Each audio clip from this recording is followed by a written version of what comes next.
نحمده ونصلي على رسوله الكريم اما بعد فاعوذ بالله من الشيطان الرجيم بسم الله الرحمن الرحيم انا انزلناه في ليلة القدر وما ادراك ما ليلة القدر ليلة القدر خير من الف شهر صدق اللہ العظیم۔ رمضان المبارک کا بابرکت مہینہ اور پھر اس کا یہ آخری عشرہ جس میں طاق راتیں اور پھر ان طاق راتوں میں لیلۃ القدر جیسی بابرکت رات جو انتہائی زیادہ اہمیت کی حامل ہے۔ رسول اللہ صلی اللہ علیہ وآلہ وسلم جب سے مدینہ منورہ تشریف لائے آپ ہر سال اس رات کو تلاش کرنے کے لیے اعتکاف فرمایا کرتے تھے۔ یہ وہ مبارک آخری عشرہ چل رہا ہے اور اس کی یہ طاق راتیں بالخصوص لیلۃ القدر والی مبارک رات یہ بہت زیادہ قیمتی رات ہے جو سورۃ تلاوت کی اس میں بھی اللہ جل شانہ عمن والہ نے اس کی اہمیت کی طرف اشارہ فرمایا ہے۔ سورت کا ترجمہ یہ ہے کہ بے شک ہم نے اس قرآن پاک کو اس لیلۃ القدر والی مبارک رات میں اتارا۔ یعنی کیا مطلب ہے؟ تو علماء نے اس کے دو مطلب لکھے ہیں۔ پہلا مطلب تو یہ ہے کہ اللہ جل شانہ نے قرآن پاک کو پہلے آسمان سے آخری آسمان یعنی آسمان دنیا پر اس مبارک رات میں اتارا، پھر آہستہ آہستہ جہاں جہاں جس موقع پہ قرآن اتارنے کی ضرورت تھی رسول اکرم صلی اللہ علیہ وسلم کی طرف ہے جبرائیل علیہ السلام اس قرآن پاک کے ان احکامات کو لے کر آتے رہے۔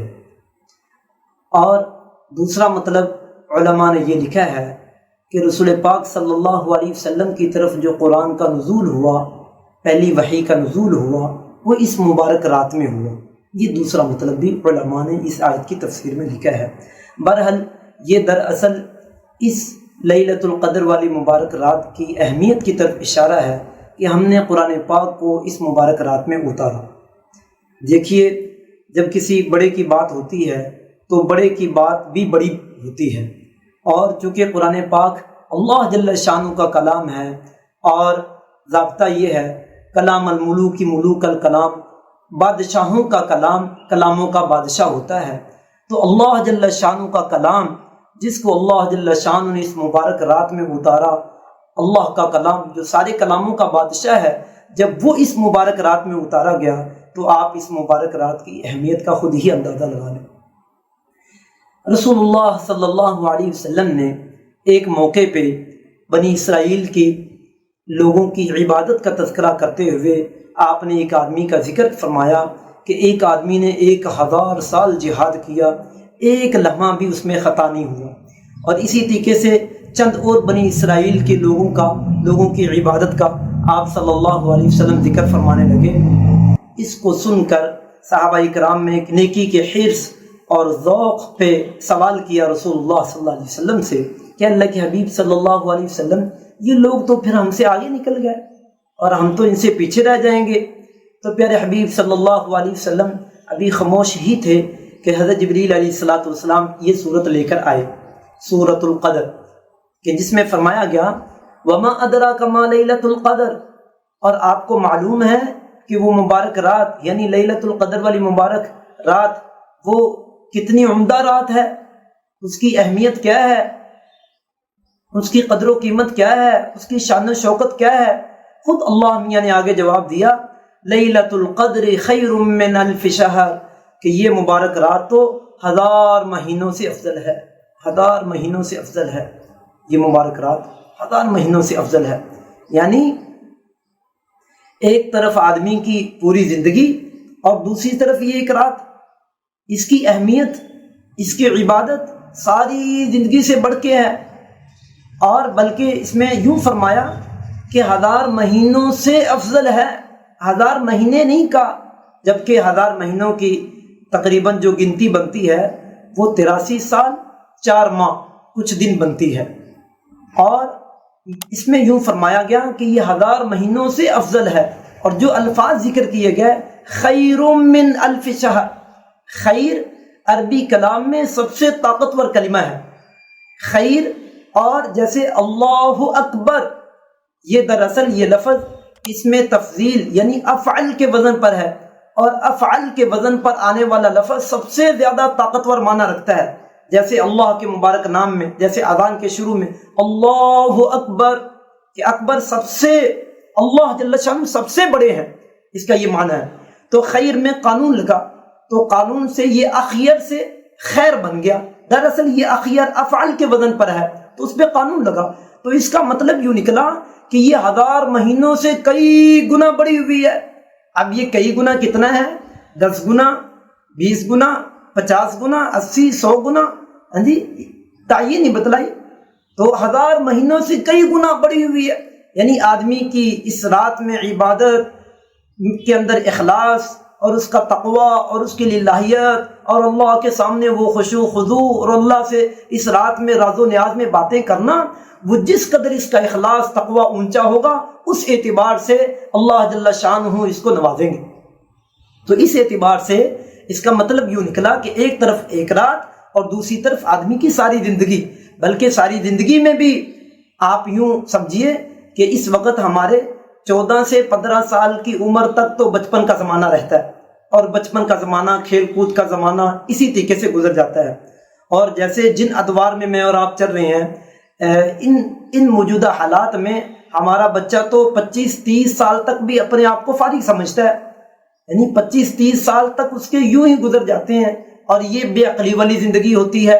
یعنی آدمی اس میں جوانی کی زندگی میں مست ہوتا ہے، بعض اوقات اللہ نہ کرے گناہوں کی طرف طبیعت کا میلان زیادہ ہوتا ہے، بالخصوص یعنی شادی سے پہلے کے جو معاملات ہیں، چونکہ پرفتن دور میں اور آپ چل رہے ہیں، تو ان حالات میں طبیعت پہ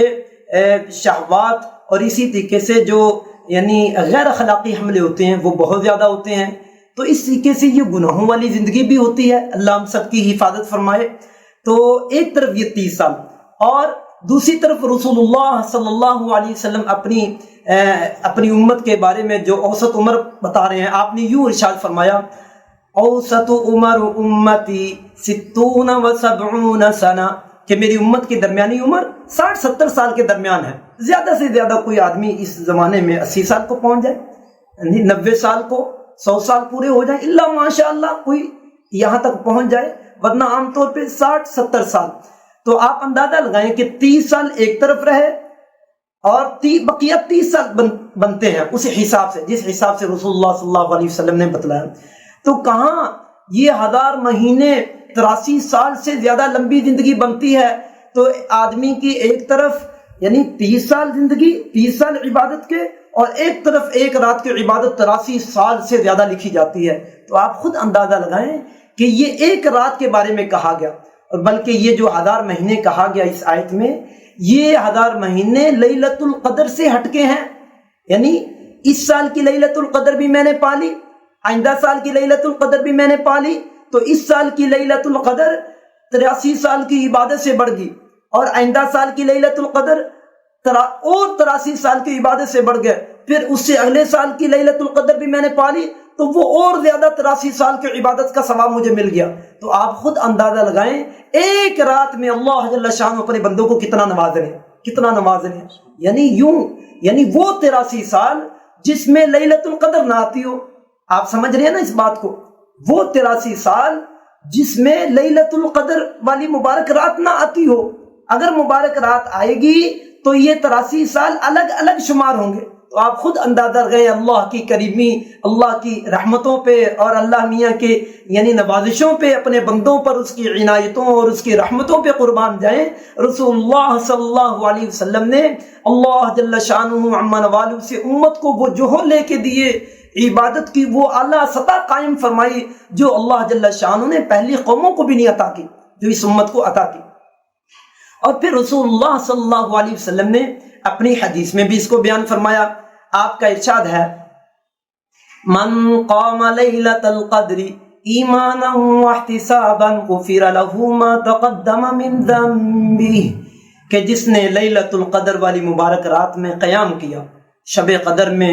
ایمان اور اخلاص کے ساتھ اللہ کے ہاں قیام کیا، اللہ جل شان اس کی زندگی کے سارے گناہوں کو معاف فرما دیتے، زندگی کے سارے گناہوں کو معاف فرما دیتے۔ تو اللہ کے ہاں کتنا درجہ ہے، کتنا درجہ ہے۔ اور پھر آگے فرمایا قرآن پاک کی آیت میں، ہم قرآن پاک کی سورت کا ترجمہ کر رہے تھے، تنزل الملائکۃ والروح فیہا بإذن ربہم من کل امر، اس مبارک رات میں حضرت جبرائیل علیہ السلام بہت بڑی فرشتوں کی جماعت کے ساتھ دنیا میں تشریف لاتے ہیں، دنیا میں تشریف لاتے ہیں۔ حالانکہ یہ بھی اس رات کی اہمیت کی طرف اشارہ کرتے ہوئے فرمایا، پہلے فرمایا کہ ہم نے قرآن بھی اس لیلۃ القدر والی مبارک رات میں اتارا، اور پھر فرمایا جا رہا ہے کہ حضرت جبریل علیہ السلام بھی فرشتوں کی بڑی جماعت کے ساتھ اس دنیا میں تشریف لاتے ہیں۔ حالانکہ جبریل علیہ السلام تو صرف اور صرف انبیاء علیہ السلام کے پاس وحی لے کر آیا کرتے تھے۔ وہ مبارک فرشتے، وہ اللہ کے ہاں وہ سب سے بڑے فرشتے جن کا مقام و مرتبہ بہت بڑا ہے، جو 1,24,000 کم و پیش انبیاء علیہ السلام کے پاس تشریف لایا کرتے تھے، وہ جبریل علیہ السلام بھی اس لیلۃ القدر والی مبارک رات میں اللہ کے وہ بندے جو اللہ کے سامنے جھک رہے ہیں، اللہ کے سامنے رو دھو رہے ہوں، اللہ کے سامنے عبادت ریاضت مجاہدوں میں لگے ہوئے ہوں، اللہ کے سامنے یعنی سجدہ ریز ہوں، جبریل علیہ السلام ان کے پاس تشریف لاتے ہیں۔ تو حدیث میں آتا ہے، پوری حدیث کا مفہوم اس طریقے سے ہے کہ جبریل علیہ السلام فرشتوں کی ایک بڑی جماعت کے ساتھ تشریف لاتے ہیں، اور ان کے ہاتھ میں ایک جھنڈا ہوتا ہے جس کو وہ بیت اللہ میں گاڑ دیتے ہیں، بیت اللہ کے اوپر گاڑ دیتے ہیں، اور پھر فرشتوں کو ارشاد ہوتا ہے کہ وہ ساری دنیا میں پھیل جائیں، ساری دنیا میں پھیل جاتے ہیں، جہاں کہیں لوگ اللہ کے سامنے کھڑے لیٹے بیٹھے قیام کر رہے ہوں، ذکر کر رہے ہوں، قرآن کی تلاوت کر رہے ہوں، اللہ جل شانہ کو یاد کر رہے ہوں، اللہ جل شانہ سے دعائیں مانگ رہے ہوں، وہ فرشتے اور جبریل علیہ السلام ان کی دعاؤں پر آمین کہتے ہیں، ان کی دعاؤں پر آمین کہتے ہیں۔ آپ خود اندازہ لگائیں کہ جن کی دعاؤں پر جبریل علیہ السلام اور ان کی پوری جماعت وہ معزز فرشتے ان کی دعاؤں پر آمین کہتے ہوں، تو آپ خود اندازہ لگا لیں فرشتوں کی معصوم آمین کو اللہ کبھی رد نہیں کرتے، کبھی رد نہیں کرتے۔ یہ ایسی مبارک اور قیمتی رات ہے، ایسی قیمتی رات ہے۔ اور اسی کے ساتھ ساتھ آگے چل کے فرمایا، جب رات ختم ہوتی ہے اور حضرت جبریل علیہ السلام اپنی پوری جماعت کے ساتھ جب واپس جاتے ہیں، تو وہ باقی فرشتے جبریل سے پوچھتے ہیں کہ کیا اللہ نے اپنے بندوں کو معاف کر دیا؟ جبریل کہتے ہیں ہاں، اللہ نے اپنے بندوں کو معاف کر دیا، معاف کر دیا۔ یہ حدیث کا مفہوم بتا رہا ہوں، یعنی اللہ جل شانہ تو اس کو پسند کرتے ہیں کہ میں اپنے بندوں کو معاف کروں، قربان جائیں اللہ جل شانہ کی ذات اقدس بابرکت پر کہ کیسے ہماری بخشش کے نجات کے ہمیں بہانے دیے۔ اللہ جل شانہ ہم سب کو توفیق مرحمت فرمائے۔ وآخر دعوانا الحمدللہ رب العالمین۔